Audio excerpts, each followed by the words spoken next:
a sleepless friend, but you're wasting your time trying to lose the blue. Welcome back to Samuel Strickland, head teacher of the Duston School in Northampton, and it's second time we've had you on the show, Sam. So friend of the show, repeat visitor, and Sam, you've got goods to sell, which is why you're here, isn't it? New book out. Yeah, indeed. No, thank you for having me. Yeah.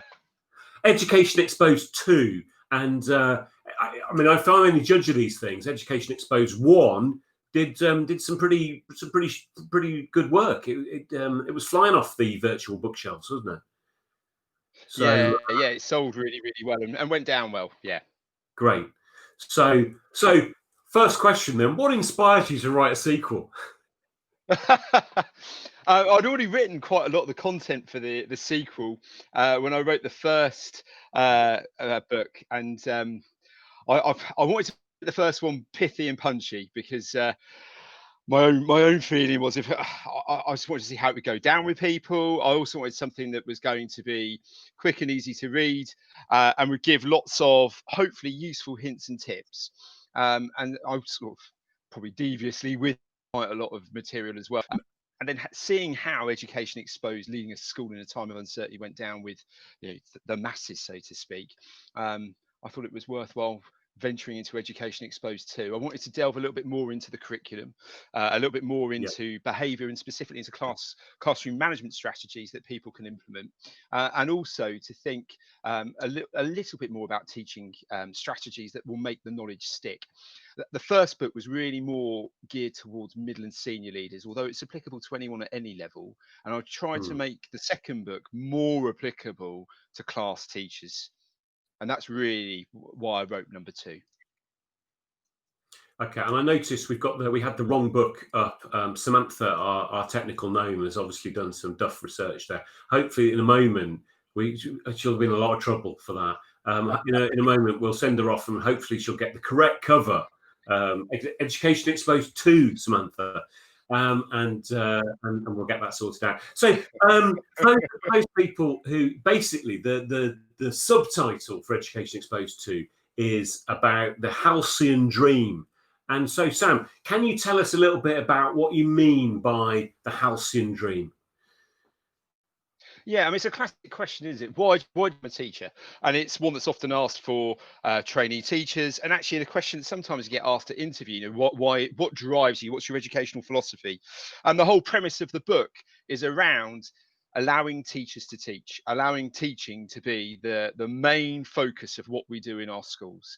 And actually, if we're throwing 1,001 initiatives and elements of white noise really at our staff, which detract from what we're actually trying to get them to do, which is to teach really good quality lessons. Why are we doing those things? So the focus and drive of the book is trying to reinforce that whole idea of why we actually entered this profession, which is a passion for our subject, to want to help other people, to want to enlighten educationally the next generation. And that's really the premise of the book. Okay, so at this point, we should ask you that question, Sam. What drove you to become a teacher? Yeah, when I think back, there's a real passion for history, which is my main bias and specialism, and I really wanted to share that kind of love and enthusiasm for history with children.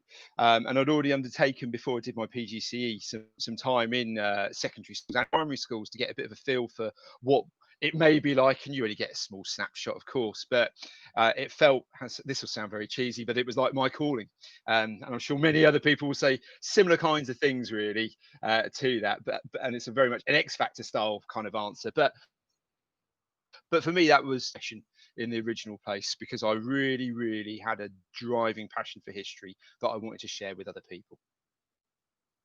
So this book really is for your younger self. It's for teachers who have that passion and making that a reality, so that they're not bogged down in admin or behaviour management, that they can get on with the business of conveying their delight in the subject that they're there to teach. Is that a fair summary?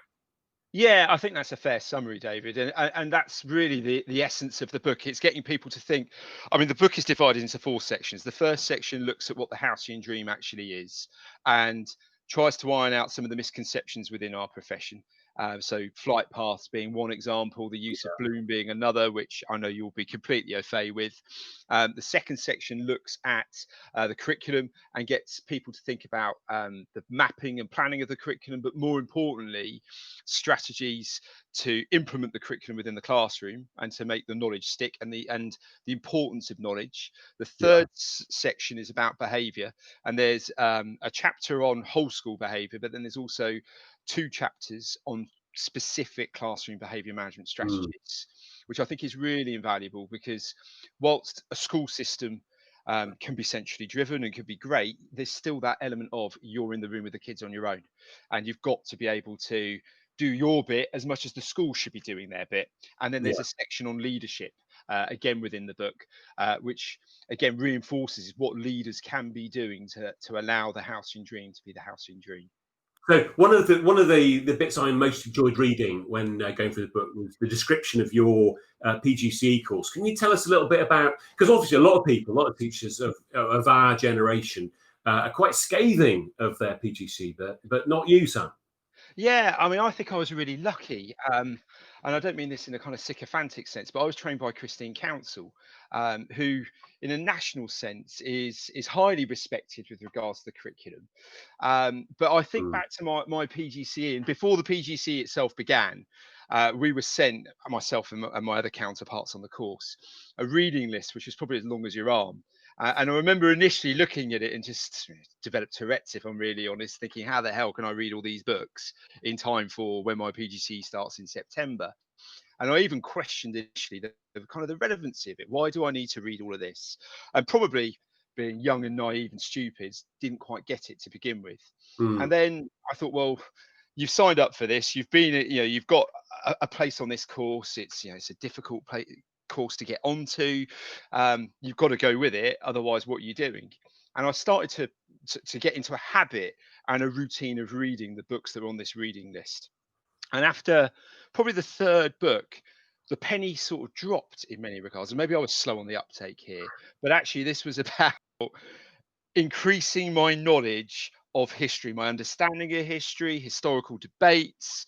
And I suppose I'd liken it to an athlete trying to get ready for an event whereby you're doing all this kind of strange training that makes you fitter and stronger and healthier for the actual goal, which is the event itself. But from the perspective of the PGCE, so that we had a baseline of historical knowledge going into starting that PGC, which gave then Christine a platform to take us from, to think more about how that knowledge is actually used within lessons. And the Mm. PGC itself, the actual subject specific work that she did, was awe inspiring. And I'd say it stood the test of time. The things that she says now when she delivers national events, very similar to what she talked about back then in 20 odd years ago. But the whole notion of the curriculum being a major vehicle for school improvement, about thinking through the meticulous planning of your curriculum and thinking about the positioning and knowledge, that was something that was ingrained in me back then. And then going into the world of teaching and seeing inside the black box being abused and assessment for learning, that it became a bit hard to take at times, where you were told to, in that edutainment era, you were told to kind of be quiet in the classroom. You were told to not talk for more than 5 or 10 minutes. And I remember Ofsted inspectors saying, absolutely that, you've Yeah. spoken too long in there. And you think, but in theory, I should be the expert in the room with the knowledge of this particular historical topic, and the pupils aren't. Where they're going to get it from? They're not going to get it from one another. So yes, I found, sorry, very long-winded answer. I found my history PGCE awe-inspiring. Well, it's a nice story. And also, the other bit that I really enjoyed reading about was you talking about your dad and his career in the RAF. Yeah. Can you give us a little taste of that? Yeah, I mean, I remember this as a kid, but it probably didn't mean that much back then. But when you look back on it, you hear people saying, "Oh, your dad's a really skilled engineer in the RAF." So my dad served in the RAF for about 22 years, and without boring you about his life story, um, the key bit is that notion of being skilled. What does that actually mean? My dad was really well read. He worked on about 12 different aircraft throughout his career, and he would read everything you could find. I mean, our house when I was a child was littered with books, and I specifically remember when we were based at RAF Binbrook that the house was littered with books on the Lightning, and he needed to know and understand inside out how that aircraft, how the engine. You know, I'm not an engineer, I don't know exactly, but how it works specifically. And if something went wrong, precisely what he needed to do to fix it. And that is not a skill, that is knowledge. So he was furthering his knowledge of that aircraft. And I liken that again to teaching. And indeed, the question you just asked me about my PGCE, that it's the knowledge base that you have that will determine that your ability to build a curriculum, your ability to deliver lessons, your ability to question pupils. And I think it all comes back to knowledge. Right. Okay. And you said earlier that the curriculum is a major focus of this book, and you have 3 chapters specifically dedicated to different aspects of the curriculum. Can I ask you, Sam, as almost by way of summary, what do you think is the biggest barrier that schools face in putting together a really great curriculum? The biggest barrier. I mean, it depends on the school. Behaviour, I would argue, is one. And I know I talk a lot about behaviour and I tweet a lot about behaviour as well. But if behaviour isn't where it needs to be, and I use my own school as a case in point, that the behaviourally, the school wasn't where it should have been when I joined. And you can't talk to staff about the curriculum design, how lessons are going to work, if the response that you get back from staff is, but the kids just simply don't behave and they're not going to listen. And I think that is a very powerful counter argument back from teachers. So I think on one front, you need to do something about that. And then I would say the next biggest barrier is time and subject knowledge. Um, that is another barrier to the Mm. curriculum in its own right. And they're 2 things that you've got to, on one front, create and carve the time for teachers to be able to work together as teams, to think about their curriculum, to train them in the curriculum, which means getting rid of other rubbish that perhaps has less relevancy within your kind of cost benefit analysis of your school and what you prioritize and think is important or isn't. But then equally, whilst it's great to give people the time to think about their curriculum, they need to know their subject pretty well. Otherwise, what are they thinking about? Mm. No, okay. So that makes complete sense to me. And obviously, I've over the past term, I've been back in the classroom working in a range of different schools, and I have to say, you know, teaching, trying to convey challenging material. If behaviour is not good, then you can forget it basically. And so the schools I've chosen to work with are ones where they've got a very serious attitude towards getting behaviour right, and they're determined to make that happen.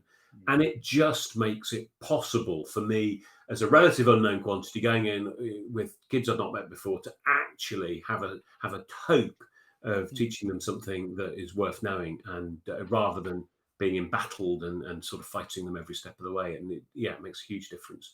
So I'd completely agree with that. That if you've got behavioural problems in your school, they need to be addressed before you're probably going to make anything else work.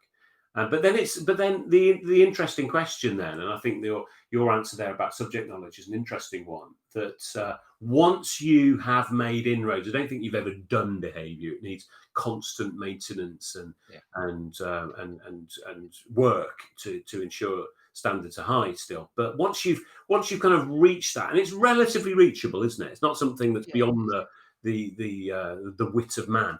But once you've done that, then the hard work starts. Then you've got the difficult stuff of turning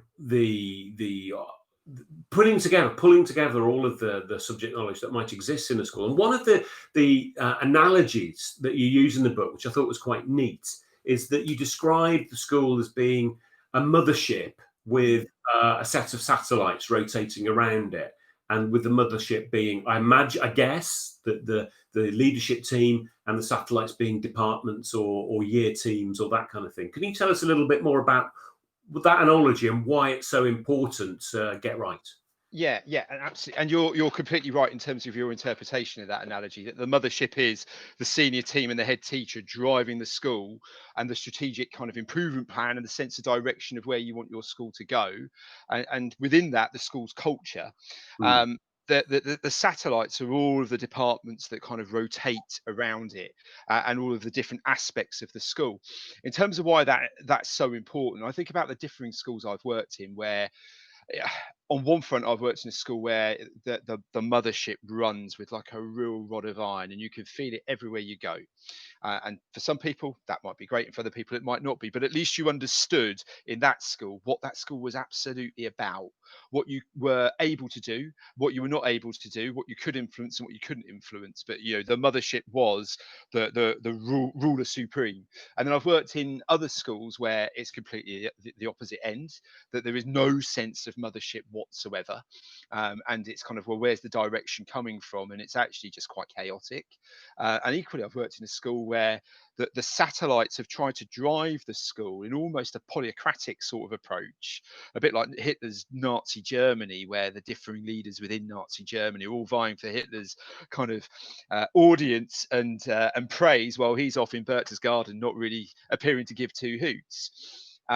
So I think personally, I think it's really important that the mothership is really clear with what it wants. There's a real clear sense of direction, a real clear sense of leadership, a real clear drive, and but equally that the priorities that the mothership sets are easy to understand, and there aren't thousands of them.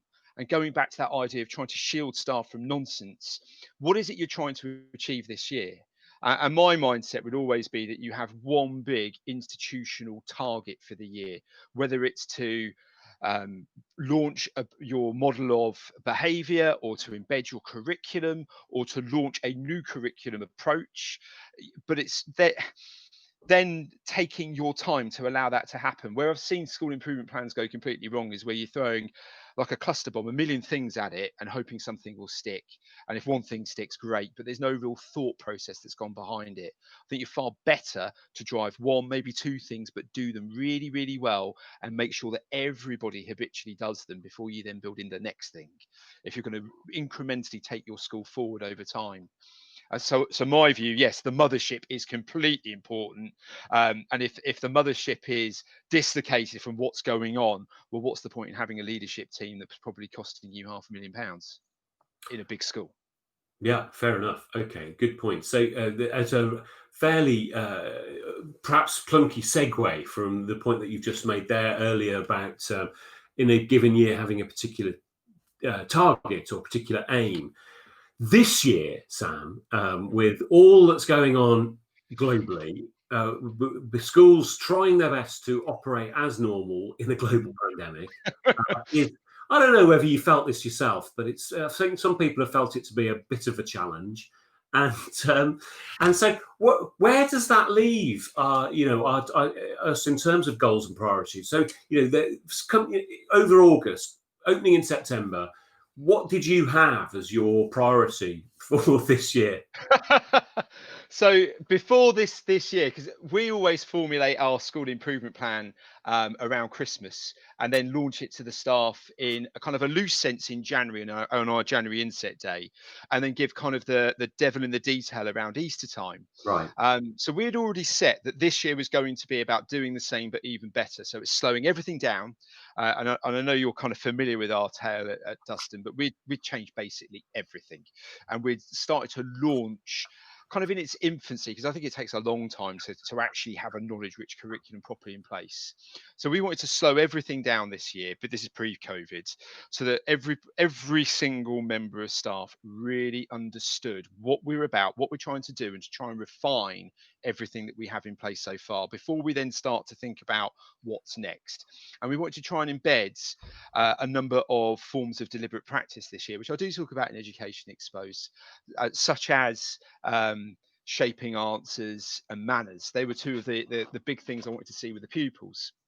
Then you kind of fast forward to COVID, and the driver really has been to try and open the school safely, to keep the school open ultimately, and the kind of feel the tightrope I'm walking now is one of day-to-day almost crisis management, whereby you're 2 seconds away from another COVID case disaster arising on and appearing on your lap, and what do you do about it when one does, unfortunately?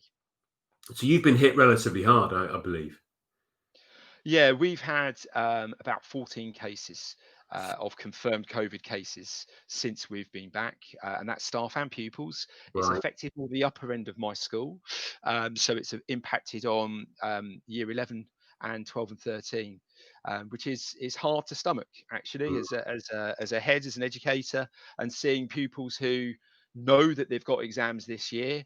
That's been really hard for them to take, especially when I look at year 13 pupils who are submitting UCAS applications, hoping to go aspirationally to some really top universities. Because again, we've changed the school so much in terms of its fortunes. The level of aspiration amongst our pupils is high. They want to go to the top thirds of universities, but with that comes the pressure of knowing they've got to get top grades. Right. And then seeing where pupils are um, having to self-isolate, I can understand the anxiety that's come through from some of our pupils and our staff. Okay, so on that note, we've got a tweet here that you sent out recently. I hope can we put this up on the screen so we can just talk about this. And last week on the show, we spoke, amongst others, to Stuart Locke, the CEO of a group of schools in Bedfordshire, and he was talking about a letter that he'd organised that went to the Times, urging the government to go ahead with exams. And it'd be really interesting to hear your take on that in the context of this tweet. Yeah, What you've just been saying. I mean, ordinarily, I'm actually quite a big advocate for exams. So this feels quite. I'm quite torn over this in many regards because I've got my own normal, I guess, bias, I suppose, for want of a better phrase, that I actually think exams are probably the fairest way of judging pupil ability. But then when I think about the context of where we now are, and I appreciate that we had the exam fiasco that we had this summer. So what's Yeah, the solution? I think is a difficult kind of question to answer. My fear with exams this year is that it's absolutely not going to be a level playing field. And for some schools, they are going to be more adversely affected by COVID than others. And I hope as time goes by, other schools are not affected in the way that some schools have been. I mean, within my own locality, 2 schools have had to completely close. really. I think about my own school. We had to ask the whole of our year 11 to self-isolate, which is absolutely galling to see. And we can talk about remote learning till we're blue in the face about how good, bad, or indifferent is. It's not a substitute, ultimately, I would argue, for what happens in school and in classrooms. And a big fear for schools like my own is actually the pupils need us, the teachers. They need to be in our lessons, they need to be in school. I look back at all of the exam result data that I've analysed over the last 4 or 5 years. The pupils who get the best results have got 96% plus attendance, and that's just a straight fact. And it's not rocket science to work that out. But my fear going forwards, if the trend and trajectory carries on as it is, which is that we're going to have staff self-isolating, pupils self-isolating, an endless wave of teachers having to cover one another, supply teachers coming in, the overall quality of delivery in schools is going to unfortunately not be where we would like it to be, being polite. And equally, there's that juggling act of trying to juggle remote learning with what's happening in school, and something's going to give ultimately. I would argue as we move forwards, and I can see more and more staff becoming more stressed, and I've seen a level of stress and exhaustion that I've never seen in my career so far. And we're only really 8 weeks in, which is a long time for a half term. And I know some schools have done 10 weeks, but in the grand scheme of the academic year, we're not that far in, and we're already seeing issues in a way and a volume I have never seen in my career. So for me personally, and this isn't meant in a battle line sort of No. format with other people, I respect other people's views on this. I just question whether exams are the right thing for this year. I would like to see them though when things return to normality. We go back to them. I would hate to think that if we did, in a national sense, not have exams for 2021, that suddenly it's the baby out with the bathwater. I think that could be dangerous. But I think we need a pragmatic approach to what's happening this year. And I don't think, with due respect, the additional 3 weeks, whilst I welcome it, is actually going to compensate or recompense for 6 months of lockdown, and, and then all the issues that we've seen over the last sort of 8 to 10 weeks nationally across the sector. Okay. So I mean that makes seems very clear, your position, and it makes a bit of sense. So in terms of solutions, so on the one hand you've got the decision of the Scottish government. They've made, Mm. obviously they've announced that exams are off for another year, and that would be one approach that we could take. I was talking last week to Laura McInerney, Mm. one of the previous editors of School Week, and her suggestion, which I thought was interesting, was that she felt there was no harm to waiting as long as possible before making the ultimate decision, and that even if that was made 2-3 weeks before students were due to sit exams, that would be better than rushing into it. I don't know, where do you stand on the solution? Like, if we accept your view, Sam, Mm. what ideally would the government do? I mean, I think it's quite dangerous to rush a decision because it could be the wrong decision. Yeah. And equally, I mean, a pitfall, and I can understand some people labeling this as well. If we get rid of exams, what's the point in this academic year for those upper school students in years 11, 12, and 13? What are they working toward? I do wonder if there needs to be, and I don't know if I have the solution as such, but perhaps a hybrid approach of exams for your key subjects, and this isn't to No. desecrate other subjects, but your core, your maths, English, science, so that there is a real sense of working towards exams in those, if that is possible, and perhaps moving to more of a coursework that's moderated approach in option subjects, but Mm. something that's perhaps more workable. I do think there's a danger if the horse bolts too early, that will end up changing and changing and changing as we go, or everybody will pick holes, no doubt, in what we're trying to do. And I suppose you could say, well, the government has done that. They've said that exams are happening next year and you've got an extra 3 weeks, crack on. But my worry moving forwards is that we're going to see more and more of what's happening or has happened, certainly the last couple of weeks, where schools have had to wholesale Yeah. close or send important year groups, not that other year groups aren't, but those Yeah. examination year groups home to isolate. Yeah.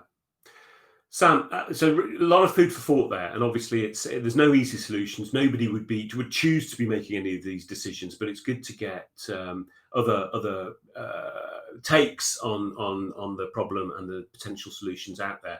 Thanks ever so much for sharing with us tonight, and particularly congratulations on the publication of yet another book, Thank Education you. Exposed to In Pursuit of the Halcyon Dream, published by show sponsors John Catt. And we're going to be giving away a couple of copies of In Pursuit of the Halcyon Dream, and to two of our lucky subscribers. So thanks ever so much for your time this evening, and we hope we speak to you again soon in happier times. Yeah, thanks for having me again. Nice to see you. Thanks, Sam.